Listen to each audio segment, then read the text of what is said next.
So if you ask like an aerospace engineer to design a hydraulic piston for a commercial airliner, they don't just eyeball the measurements, right? Right. No, that would be catastrophic. Exactly. I mean, they calculate the dimensions down to the fraction of a millimeter. They factor in the thermal expansion, the sheer physical stress of thousands of pounds of pressure. Because if they are off by even a fraction, the structural integrity fails. The piston shatters and the plane literally falls out of the sky. We demand absolute, unforgiving precision from human engineers to prevent disaster. Yeah, we expect the math to be perfect. Completely. And the source material we're unpacking today for this deep dive poses a deeply unsettling question based on that exact premise.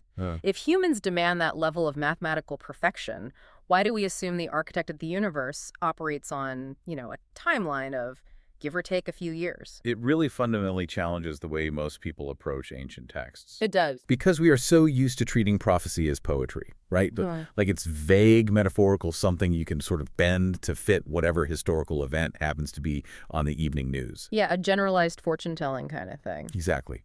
But the framework we are analyzing today rejects that completely. I mean, we are looking at a modern eschatological timeline that attempts to synthesize ancient biblical texts, hyperspecific lunar cycles, the chemical composition of synthetic fertilizers, and the physics of uranium enrichment. All into one thing. All into one single impending convergence point, which they target as late April to early May of 2026. Okay, before we go any further, I need to put a massive neon flashing disclaimer right here at the top. Good call. Yeah, you, the listener, need to know exactly what the mission of this deep dive is, and honestly, more importantly, what it is not. The source notes we are analyzing contain deeply held religious beliefs regarding the Christian end times. And alongside that, highly sensitive, politically charged analysis of current conflicts in the Middle East. Right. Specifically involving Israel, Iran, and the United States. So our role here is entirely impartial. We are not endorsing, we are not validating, or taking sides on any of these religious doctrines or geopolitical stances. We are not theologians, and we are definitely not policy advocates. Not at all. Think of us as impartial cartographers, We are simply mapping out the internal architecture of this specific text. We want to help you understand the mechanics of how the people operating within this specific worldview connect, like an obscure verse in the Book of Numbers, to the global supply chain of urea. And how they link ancient Hebrew timelines to the spinning of a modern nuclear centrifuge. It's fascinating. It really is. We are examining the structural integrity of their argument, treating it as a case study in human pattern recognition and synthesis. And the sheer scale of that synthesis is what makes this material so compelling. The authors of this framework are arguing that God is the ultimate engineer. Right, the aerospace engineer analogy. Yeah. And therefore, the timeline of human history operates with a precision that can literally be tracked, calculated, and ultimately predicted. So let's start with the cornerstone of that math, because really, everything else rests on it. The source text hinges on the year 2032 AD. Which is very specific. Very. According to the notes, 2032 is precisely 2,000 years from the crucifixion of Jesus. But they don't just pull a 2,000-year gap out of thin air, do they? No, not at all. They derive it from a very specific biblical formula. They draw heavily on two specific verses to establish this. The first is in the New Testament, 2 Peter 3:8. And what does that one say? It states, "With the Lord a day is like 1,000 years, and 1,000 years are like a day." And the second is from the Old Testament prophet Hosea chapter 6, verse 2. Okay. Which says, "After 2 days he will revive us. On the third day he will restore us, that we may live in his presence." Okay, I see the mechanism here. If one prophetic day equals one literal 1,000 years, then Hosea's 2 days translates to a literal 2,000-year gap. Exactly. The source interprets this as the age of grace, or the church age. Like a massive structural pause between the first coming of Christ and his return. So if the crucifixion occurred in 32 AD, you add 2,000 years, and the clock expires in 2032 AD. That's the math. But for any of this overarching timeline to actually hold water, the starting line 32 AD has to be mathematically flawless. Right, and achieving that mathematical flawlessness requires the source material to completely dismantle one of the most widely celebrated traditions in the world, Good Friday. Yeah, this part is wild. If you apply the rigid engineering-level precision that this text demands, the traditional Good Friday to Easter Sunday timeline just collapses instantly. Because of the 72-hour problem, right? Exactly. Jesus explicitly stated he would be in the heart of the earth for 3 days and 3 nights. paralleling the story of Jonah. But if you look at a calendar right now and you plot a crucifixion on a Friday afternoon with a resurrection early Sunday morning, the math just doesn't work. It doesn't work at all. You have Friday night, Saturday night. And you're out of nights. Yeah. You have a portion of Friday, a portion of Saturday, and a portion of Sunday. Yeah. At best, you have 2 nights and parts of 3 days. You cannot squeeze a literal 72 hours out of that window. So what does the source text do with that? The text argues that human tradition has essentially overridden scriptural mathematics. To get 3 literal days and 3 literal nights, the authors painstakingly map out a completely different Holy Week. They assert that the crucifixion had to occur on a Wednesday, don't they? Yes.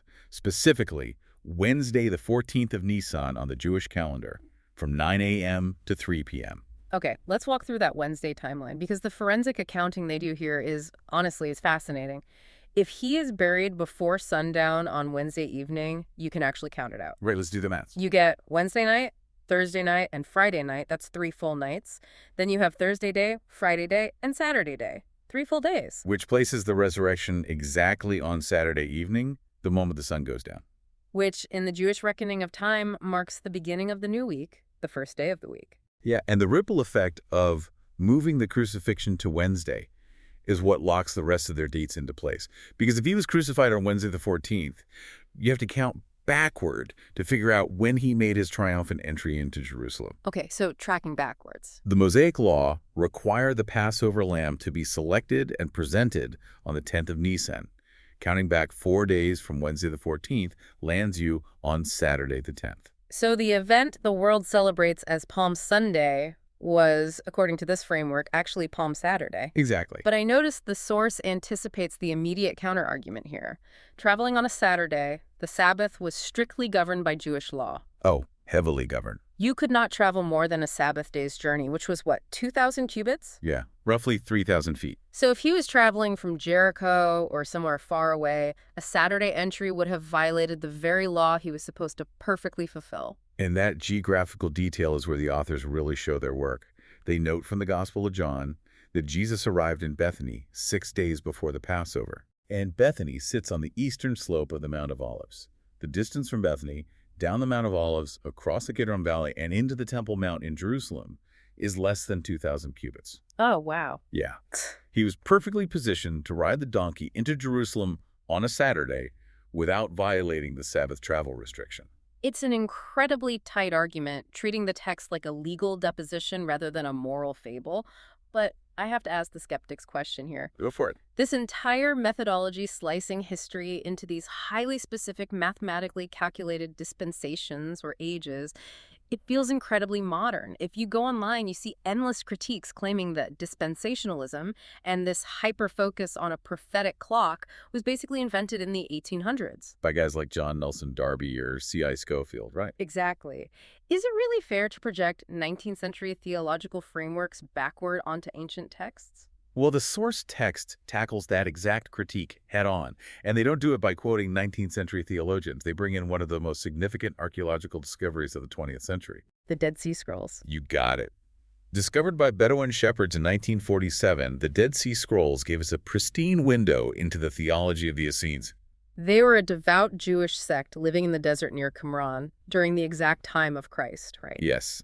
They had separated themselves from the temple establishment in Jerusalem because they believed the priesthood had corrupted the calendar and the timelines. And what did the scholars find when they translated those sectarian documents? They found that the Qumran community operated on an obsessively precise, mathematically rigid calendar.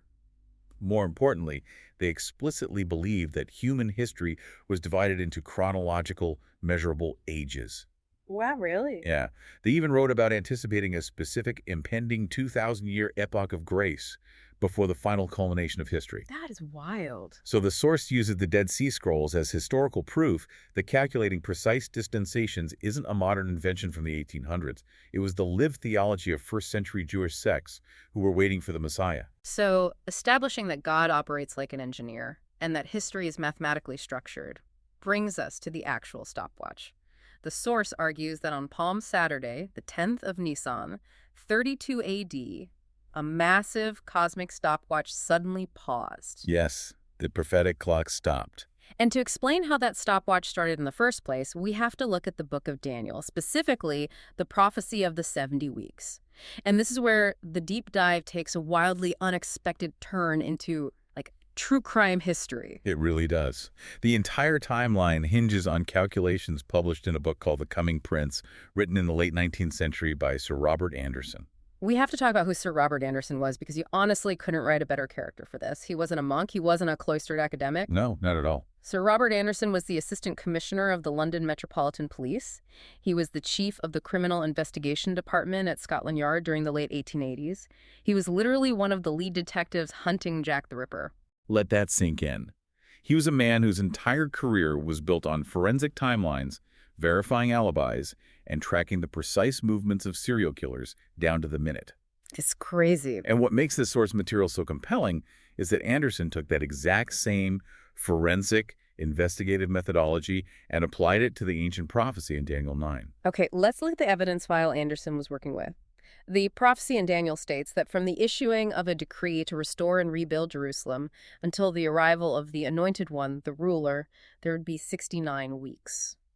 Right, but we have to clarify what a week means here. Yeah, in biblical prophetic literature, a week or a heptad represents a period of 7 years. So 69 times 7 gives us 483 prophetic years. But Anderson, being this meticulous investigator, recognized a massive hurdle with that math. A prophetic biblical year is not 365.24 days like our modern solar calendar. Right. The ancient prophetic calendar, derived from Genesis and Revelation, operates on a 360-day year, 12 months of 30 days each. So he had to convert the currencies, basically. He multiplied 483 years by 360 days, which equals exactly 173,880 days. That is the lifespan of the stopwatch. 173,880 days from the starting gun to the finish line. Then he had to actually locate the starting gun in the historical record. He dug into Persian history and identified the specific decree issued by King Artaxerxes to the prophet Nehemiah. This was the decree granting permission to rebuild the walls of Jerusalem, right? Exactly. According to the book of Nehemiah, that decree was issued in the month of Nisan, in the 20th year of Artaxerxes. Anderson, cross-referencing historical records and astronomical charts from the Royal Observatory to verify ancient new moons, pinned that date down to March 14th, 445 BC. Which was the first of Nisan. Yes. I want to pause here and look at the actual math, because converting an ancient 360-day calendar into our modern Gregorian system is a nightmare. You have 445 BC, and you're moving into the AD era. First of all, there is no year zero. That trips a lot of people up. It goes straight from 1 BC to 1 AD. Precisely. So if you just subtract 445 from 32, you get 477 years. But because there is no year zero, it's actually 476 years. And then you have to account for leap years over 5 centuries. Right. Anderson calculated that 476 solar years at 365 days is 173,740 days. Then he counted the exact number of leap years between 445 BC and 32 AD, factoring in the slight discrepancies of the Julian calendar, which gave him 116 extra days. Okay, I'm following. Then you add the 24 days between March 14th of the decree and April 6th, which was the 10th of Nisan in 32 AD. Let me do that math. 173,740 days plus 116 leap year days plus 24 days. It adds up to exactly 173,880 days. To the very day. Anderson's forensic calculation starts on the 1st of Nisan, 445 BC, counts forward 173,880 days, and lands squarely on the 10th of Nisan, 32 AD, Palm Saturday. The exact day Jesus rode the donkey down the Mount of Olives and presented himself as the king. It is uncanny. The source presents this as the ultimate proof that the timeline isn't metaphorical. It's a structural reality. But there's a lingering problem, isn't there? The prophecy in Daniel wasn't for 69 weeks. It was for 70 weeks. Yeah. Sir Robert Anderson's math perfectly accounts for the first 69, but there is one week one final 7-year period left hovering out there in the ether. And this is where the concept of the pause becomes the foundational pillar of the source's eschatology. Okay, explain the pause. The authors argue that because the nation of Israel, structurally speaking, rejected Jesus as the Messiah on that specific day, the prophetic stopwatch was halted. The 69th week ended, and the 70th week, what is often called the tribulation, was suspended. Suspended for the age of grace, for Hosea's 2 prophetic days, exactly 2,000 years. Yes, and the internal logic here is ironclad. If the creator of the universe operates with the precision of an aerospace engineer, and the clock paused precisely on the 10th of Nisan in the 32 AD, then, when the 2,000-year suspension is lifted, The clock must unpause exactly on the 10th of Nisan. They can't just restart arbitrarily in October or November. No, it has to pick up the precise thread where it was cut. But this brings us to a massive glaring dilemma for the people relying on this text. The 10th of Nisan in our modern calendar recently passed. It happened in April. Yeah, earlier this year. The people operating within this framework were looking at the Middle East, watching the skies, waiting for the 2,000-year pause to end and the 70th week to begin. But Passover came and went. The world didn't end. It didn't. So if the math is so flawless and 32 AD plus 2,000 years is 2032, and the 7-year tribulation has to start 7 years prior, which is 2025 or 2026, why didn't anything happen in April? To answer that, the source text pulls back the curtain on a concept that is virtually ignored in mainstream theological discussions. It's the biblical loophole of the second Passover. I have to admit, when I first read this part of the notes, I thought it was a huge stretch. I mean, how does a backup holiday become the central trigger for the end of the world? We need an analogy to understand how this functions legally within their framework. Think of it like a constitutional failsafe or like a legal continuance in a complex court case. In the book of Numbers, chapter 9, Moses establishes the first Passover. It is a strict national mandate. But a group of men approach him with a legal conundrum. They had touched a dead body, rendering them ritually unclean under the law. Because they were unclean, they were legally barred from participating in the holy feast. But they didn't want to be cut off from their people. Exactly. They asked Moses, essentially, what is our legal recourse? So Moses takes the petition to God. He does. And God introduces an amendment to the law. He institutes the second Passover. Exactly 1 month later, on the 14th day of the second month, anyone who is ritually unclean or anyone who was away on a, quote, long journey is legally permitted and commanded to celebrate the Passover then. And the source takes this obscure provision from Numbers and extrapolates it onto a sprawling historical scale. They do. They connect it to 2 specific texts, 2 Chronicles chapter 30 and Matthew chapter 22. Walk us through that connection, because this is where the puzzle pieces really snap together. So in 2 Chronicles 30, King Hezekiah assumes the throne and realizes the nation has fallen into deep idolatry. The temple is a mess, the priests aren't consecrated, and they have entirely missed the timeline for the first Passover in the first month. The entire nation is basically ritually unclean. Yes. So Hezekiah invokes the constitutional failsafe, the second Passover in the second month. The text says he writes letters and sends runners, messengers, throughout the entire land, from Dan to Beersheba, inviting everyone to come back to Jerusalem for this massive delayed feast. But the people don't exactly roll out the red carpet for the runners, do they? No, the scripture explicitly notes that as the runners passed from city to city, the people laughed them to scorn and mocked them. It was a deeply unpopular message, though a small remnant did humble themselves and attend the feast. And the source authors point out that this specific sequence of events, a king preparing a massive feast, sending out messengers with invitations, and those messengers being brutally mocked and ignored, only appears in one other place in the entire biblical canon. Jesus' parable of the wedding feast in Matthew 22. In that parable, a king prepares a wedding banquet for his son. He sends his servants out to the invited guests, saying, "Look, the banquet is ready." But they pay no attention. They laugh it off, they go back to their farms and their businesses, and some even seize the messengers, mistreat them, and kill them. The source isn't just comparing the two stories, though. They're arguing that they are structurally identical. Right. They argue that the second Passover isn't just an ancient backup meal for people who touched a corpse. It is the prophetic shadow of the ultimate wedding feast of the Lamb. And how does the church fit into the legal requirements of Numbers 9? Well, they argue the church has been on a long journey, a 2,000-year journey through the age of grace, and has been dwelling in a ritually defiled world. Therefore, the second Passover fits the exact legal parameter for when the bridegroom would return. And if you track the timeline, the second Passover falls squarely in May. It does. And the source layers this with the imagery from the Song of Solomon, which describes the bridegroom arriving when the winter is past, the rain is over and gone, and the flowers appear on the earth. They see the month of May as the ultimate, unyielding deadline for this convergence. To cement this connection between the Passover and the return of Christ, the source notes dive into a piece of Jewish tradition that I found completely riveting. It's about the Afikomen. The Afikomen is one of the most mysterious and deeply symbolic elements of the Jewish Passover Seder. The word itself is actually of Greek origin, often translated as that which comes after or simply dessert, but its ritual function is profound.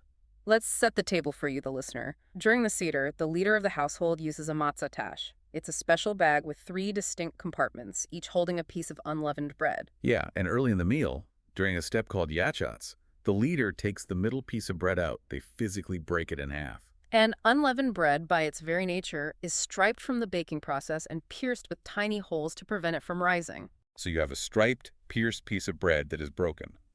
The leader takes the larger half of that broken bread, wraps it meticulously in a linen cloth, and hides it somewhere in the house.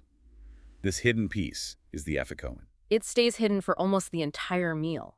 Then, at the end of the Seder, the children are sent to search the house for it. When a child finds the Afikomen wrapped in the cloth, there is great rejoicing. The leader pays a ransom or a reward for it. Right, and then everyone at the table eats a small piece of it. It is the final thing consumed during the Passover. When you overlay the Christian theological narrative onto this ancient Jewish ritual, the parallels are staggering. The 3 pieces of bread in the single bag represent the Trinity. The middle piece represents the Son, the second person of the Trinity. He is the one who is striped and pierced by the Roman flagrum and the crucifixion. He's broken, wrapped in a linen burial cloth, and hidden away in a tomb. But the source material takes this beyond ancient symbolism and makes a direct physical connection to our modern scientific era. They argue that the Afikomen, the bread wrapped in a cloth, has a literal physical manifestation in the world today. The Shroud of Turin. Yeah, the bloodied burial cloth bearing the photographic negative image of a crucified man. And the timing of the finding of the Afikomen is what the source finds prophetic. The Shroud of Turin existed for centuries, but it wasn't until the late 20th century, specifically the Stirp investigation in the late 1970s and subsequent modern imaging techniques, that humanity could fully see and analyze the 3-dimensional anatomical reality of the image on the cloth. The source argues that our current generation is the children who have finally found the hidden Afikomen. And in the Seder, once the Afikomen is found and revealed, the feast is immediately at hand. It's a breathtaking piece of theological synthesis. I mean, they are layering ancient Jewish legal codes from numbers, forensic calendar calculations from a Scotland Yard detective, parabolic literature from Matthew, and the modern forensic analysis of the Shroud of Turin. All pointing like a laser to the month of May 2026. However, a theological timeline is only half of the equation. The source material is very explicit about this. Heaven doesn't act in a vacuum. No, it doesn't. The events described in the book of Revelation, specifically the opening of the seals, don't just happen while the world is enjoying peace and prosperity. The physical earth has to be in the exact, terrifying condition prophesied in the texts. Right, and this brings us to a crucial transition in the deep dive. If the theological math points to May, what is the physical mechanism that forces a global crisis in that specific month? Because humanity isn't relying on rain dances and ancient farming techniques anymore, we have industrial agriculture. How does a global famine actually happen in the 21st century? To answer that, the notes violently shift gears. We leave the ancient Hebrew texts behind, and we dive straight into the chemistry of modern agriculture. The source argues that the famine described in the opening of the 3rd seal of Revelation isn't some mystical curse. It is a literal mathematical supply chain collapse that is weeks away. And they point to India as the primary domino. Why India? The source gives a bit of a history lesson here. For centuries, India suffered from devastating cyclical famines. Millions would die when the monsoons failed. But then came the mid-20th century, and a man named Norman Borlaug spearheaded what we now call the Green Revolution. Borlaug and his team introduced high-yielding varieties of dwarf wheat and rice, massive irrigation infrastructure, and most critically, synthetic fertilizers. They essentially industrialized the soil. If you go into your garage right now and look at a bag of lawn fertilizer, you'll see 3 numbers printed on the front, usually something like 10-10-10 or 3204. That is the NPK ratio. Nitrogen, phosphorus, and potassium. That acronym, NPK, is the holy trinity of modern agriculture, and it is the central fixation of this part of the source text. Nitrogen promotes rapid leaf and stem growth. Phosphorus builds strong roots and helps transfer energy. Potassium helps with water retention and disease resistance. By pumping this synthetic NPK cocktail into the soil of places like the Punjab region, crop yields in India didn't just increase, they exploded. Famine was essentially eradicated. India transformed from a starving nation into a global exporter of food. But the source outlines the terrifying hidden cost of this miracle. We didn't just feed people, We fundamentally altered the biology of the soil. We created a fatal dependency. We did. The high-yield seeds literally require massive amounts of synthetic inputs to survive. The soil is now addicted to NPK. Without it, the crops fail completely. Which leads to the mechanical question, where do we get this synthetic NPK? Let's focus on the N nitrogen. The atmosphere is 78% nitrogen, but plants cannot absorb it from the air. Because of the molecular structure, right? Yes, it is a triple covalent bond that makes it inert. To make nitrogen usable for plants, you have to break that bond and synthesize it into a solid compound. The most common form of solid nitrogen fertilizer is urea. And this is the terrifying part that I think most people, myself included, never really think about. How do you make urea? You use a century-old method called the Haber-Bosch process. You take natural gas methane and you subject it to intense heat and immense pressure to strip away the hydrogen. You combine it with atmospheric nitrogen to make ammonia and then process that ammonia into urea. The energy required to break those atomic bonds is staggering. The Haber-Bosch process consumes roughly 1 to 2% of the entire global energy supply every single year. That is a massive amount of energy. It is. The fundamental takeaway from the source is this. You cannot make synthetic nitrogen fertilizer without fossil fuels, period. Without natural gas and crude oil, there is no urea. Without urea, there is no nitrogen fertilizer. Without nitrogen fertilizer, the commercial food harvest collapses. The source throws out a statistic that genuinely gave me pause.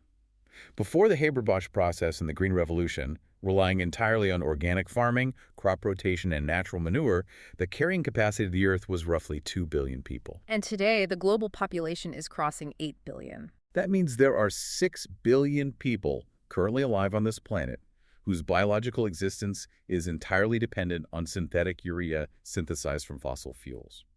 The authors of the source material point out the terrifying math. If the flow of synthetic fertilizer stops, organic farming cannot possibly scale up to fill the gap. It's a simple matter of energy density. All the cow manure in the world doesn't possess the concentrated chemical energy required to feed 8 billion people. If the fertilizer stops, the source argues, billions of people will starve. It is not a prediction. It is a mathematical certainty. So why is the source zeroing in on May 2026?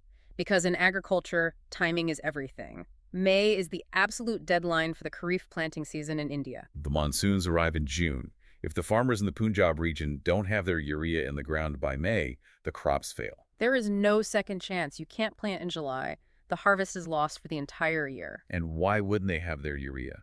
This is where the physical chemistry collides with modern geopolitics, because India does not produce enough natural gas to synthesize its own urea. They import the vast majority of it from the Gulf states. Oman, Qatar, Saudi Arabia. And virtually all of those shipments must pass through one of the narrowest, most volatile maritime choke points on Earth, the Strait of Hormuz.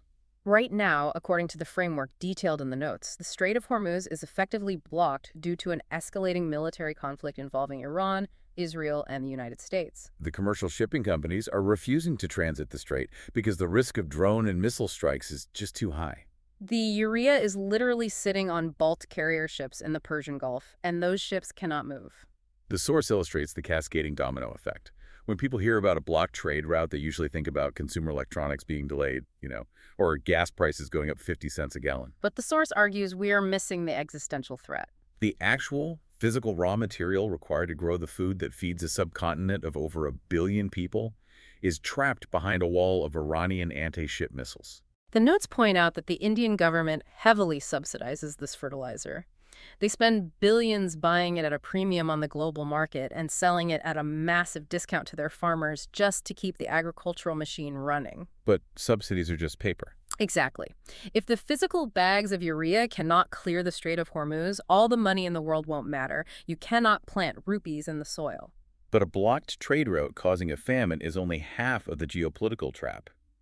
It's a logistical nightmare, yes, but logistics can theoretically be solved by military force. The second half of the crisis, which the source details meticulously, is the reason the military cannot intervene. It involves what is happening inside Iran's borders while the world's attention is focused on the shipping lanes. The nuclear program. Precisely. The source text outlines a dramatic, destabilizing shift in the internal power structure of Iran. Following the unexpected death of their supreme leader and severe injuries to his likely successor, the text suggests that the religious clerics have lost their grip on the country. Control has allegedly shifted entirely into the hands of the IRGC, the Islamic Revolutionary Guard Corps. So we've moved from a scenario where pragmatic politicians might negotiate to a scenario where a hardline military organization is running the show. And they aren't interested in diplomacy. They want direct retaliation for the strikes against their leadership. And their ultimate leverage, the shield that prevents the West from simply sweeping the Strait of Hormuz clear, is their uranium enrichment program. The text provides a fascinating analysis of the physics of nuclear mechanics. When you mine natural uranium out of the ground, it is almost entirely composed of an isotope called uranium-238. Which is relatively stable, right? Yes, U-238 is stable. You cannot build an explosive nuclear chain reaction with it. To make the bomb, you need a different, highly unstable isotope uranium-235. But U-235 makes up less than 1% of a natural uranium ore sample. The two isotopes are chemically identical, which means you cannot separate them using chemical reactions. The only difference is their mass. Right. U-238 has 3 more neutrons than U-235, making it imperceptibly heavier. So how do you separate them?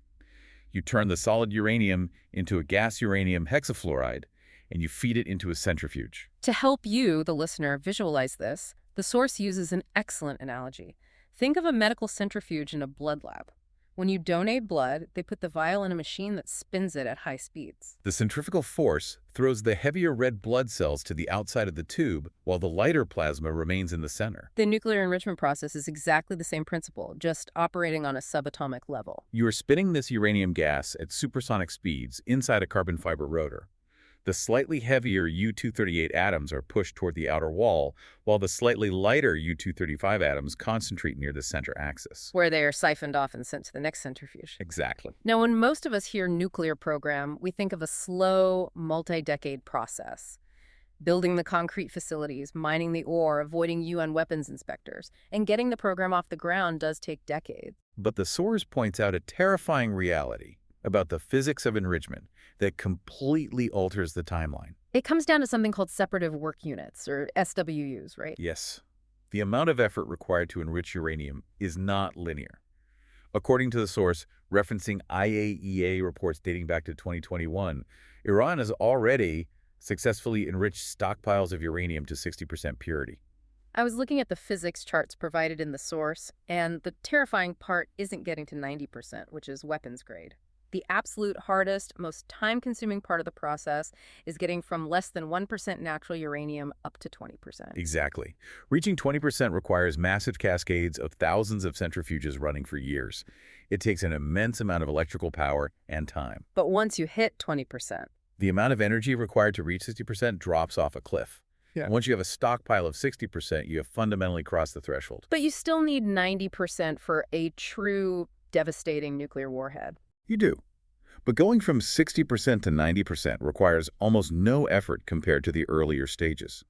The source notes that taking 60% enriched gas to 90% weapons grade only requires a few dozen advanced centrifuges. And it doesn't take years, does it? No, it takes a matter of weeks. Weeks. That is the timeline the source is working with. So let's look at the board as it stands in this framework. The hardline military is in charge of Iran.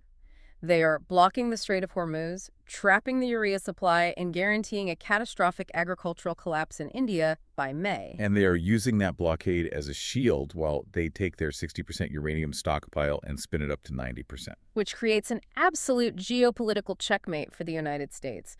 The source notes that U.S. aircraft carriers and destroyers are currently operating in the Gulf of Oman, just outside the Strait of Hormuz. If the U.S. Navy attempts to force its way into the narrow, mountainous choke point of the strait to escort the fertilizer ships and clear the blockade, they are sitting ducks for thousands of cheap, asymmetrical suicide drones launched from the Iranian coastline. A multi-billion-dollar aircraft carrier can be functionally disabled by a swarm of $50,000 drones. And the U.S. can't put ground troops into Iran because the Zagros Mountains make the geography an invading army's worst nightmare. They can't simply bomb the nuclear enrichment sites from the air either, because, as the source suggests, the Iranians have likely already moved the 60% enriched stockpiles deep underground into fortified bunkers after being warned by global allies that strikes were imminent. So, the United States has no viable military options. India is weeks away from missing the planting season and facing unprecedented famine. And Iran is weeks away from possessing a functional nuclear weapon. And how does the source connect this terrifying modern Mexican standoff back to ancient scripture? They map this exact scenario onto the book of Ezekiel, specifically chapters 38 and 39. Ezekiel prophesies a massive, multi-nation coalition war in the Middle East. But the specific detail the source focuses on is Ezekiel's description of the aftermath. Right, the prophet writes that the weapons used in this war, or the fuel for those weapons, will burn for exactly 7 years. He says the people won't need to gather firewood from the forests because the weapons themselves will provide the fuel. If you read that text 100 years ago, it sounded like pure mythology. A wooden spear or a brass shield doesn't burn for 7 years. But to a reader today, looking at the radioactive half-life of nuclear material and the fallout of a nuclear exchange, a fire that burns and contaminates the land for 7 years isn't a metaphor. It is a literal scientific description of atomic warfare and the subsequent cleanup of radioactive isotopes. It is genuinely chilling when you lay it all out like that. We have the prophetic 173,880-day stopwatch pausing 2,000 years ago on Palm Saturday. We have the legal mechanism of the second Passover, the biblical loophole for a delayed wedding feast approaching in May. We have the agricultural window closing in India because the global supply chain of urea is blocked in the Strait of Hormuz. And we have uranium centrifuges spinning toward 90% purity. Everything is converging on this tiny, fragile window of late April to early May 2026. It is a grand, terrifying convergence. And it brings us to the final and perhaps most poignant section of the source material. Because beneath all the math, the chemistry, and the geopolitics, the authors address the psychological toll of living with this worldview. This isn't just an academic puzzle for the people reading and writing this text. It is their hourly, lived reality. The source text takes a sudden, almost poetic turn right at the end. The speaker describes walking down the street in a busy, everyday market area, police bazaar. They're surrounded by hundreds of normal people buying vegetables, drinking coffee, going to work. But the speaker's mind is completely consumed by nuclear half-lives, NPK ratios, and ancient chronologies. And amidst all this normal human activity, they look down and they see something incredibly specific: mayflies. Mayflies are one of the most fascinating insects in the natural world. They spend almost their entire lives, up to 2 years, living completely out of sight, underwater or underground as nymphs. Then, right around the month of May, triggered by the temperature of the water and the length of the days, they undergo a massive synchronized emergence. They come out of the water, they molt, they take to the air, they mate, and they die, often within a matter of hours or even minutes. The speaker in the text watches these mayflies coming out of the ground, taking flight, and immediately dying. And they make a profound, deeply personal connection. They say, "Mayflies, may we fly." They connect the name of the insect to the month of May and the biological act of taking flight to the rapture. They explicitly link this biological phenomenon to Psalm 90, verse 10. That psalm, attributed to Moses, laments the brevity of human life. It says, the length of our days is 70 or 80 years, full of labor and sorrow, and then, quote, we fly away. To the person writing this source, the mayfly isn't just a bug on the sidewalk. It is a literal biological sign programmed into the natural world by the ultimate engineer, designed specifically to signal the timing of the May rapture. This anecdote perfectly encapsulates the psychology of the watchers, the specific subculture of people who adhere to this eschatological framework. They view themselves as the few who are truly awake. They are the ones paying attention to the intricate signs while the rest of the world sleepwalks toward the edge of a cliff. Think about what it would actually feel like to live with this worldview. You're walking down the aisle at the grocery store, looking at bags of rice, but you're constantly calculating the breakdown of the Haber-Bosch process. You're reading a headline about shipping insurance rates in Europe, and you're seeing the third horseman of the apocalypse saddling up. You look at a tiny insect on the sidewalk, and you see a countdown clock to the end of human history. The text uses the word groaning. The watchers feel a deep physical and spiritual exhaustion. They're tired of waiting. They're tired of warning people who mock them, just like the runners in King Hezekiah's day who were laughed out of the cities. They are carrying the immense psychological weight of believing the world is literally weeks away from a catastrophic collapse and feeling completely powerless to stop it. They are relying entirely on the hope of a divine escape hatch. They say it's no longer a physical battle, it's a mental marathon, and they are on the last 100 yards of the race. And that is the true depth of this source material. It's not just a collection of dates on a whiteboard or a string of news clippings. It is a comprehensive, all-encompassing framework that gives profound, albeit terrifying, meaning to every single aspect of existence. From the specific atomic weight of uranium-235 to the nitrogen cycle of the soil, to the life cycle of a mayfly. Which brings us to the end of our deep dive today. We've mapped out an incredibly sprawling, intricate tapestry woven by this source text. We started with the unyielding precision of an aerospace engineer tracking a Scotland Yard detective as he calculated a 173,880-day stopwatch starting in 445 BC. We move to the hidden Afikomen bread, matching the forensic reality of the Shroud of Turin, and the legal constitutional failsafe of the Second Passover serving as the delayed wedding feast. And we watched all of that ancient scripture violently collide with the modern realities of the Green Revolution, Middle Eastern urea exports, the vulnerability of the Strait of Hormuz, and uranium centrifuges, all pointing to a massive, inescapable convergence in May 2026. If we step back and look at the entire architectural blueprint we've just mapped out, I want to leave you with a paradox to ponder. For centuries, people have read the book of Revelation and wondered how a famine could suddenly, instantly strike the whole world at once. Or how a fire could burn for 7 years without going out. To a farmer in the Middle Ages, it sounded like magic. It sounded supernatural. But it's not magic anymore. We have the blueprints. Exactly. Isn't it completely fascinating and deeply unsettling that human progress itself is what makes those ancient apocalyptic visions functionally possible today? Our hyper-connected global supply chains, our brilliant invention of the Haber-Bosch process that synthetically traps us in overpopulation, our mastery of atomic physics to build high-speed centrifuges. Wait, no, you're right. We didn't just discover the mechanics of the apocalypse, we built them ourselves. Did human brilliance, in its noble attempt to feed the world and harness ultimate energy, accidentally construct the exact machinery required for the end of the world? Did we build the hydraulic piston, perfectly calculated to the millimeter, only to realize it's part of a machine designed to dismantle the Earth? That is a thought that is going to stick with me for a long, long time. Thank you for joining us on this deep dive. Keep asking questions, keep looking at the world from new perspectives, and we will see you next time.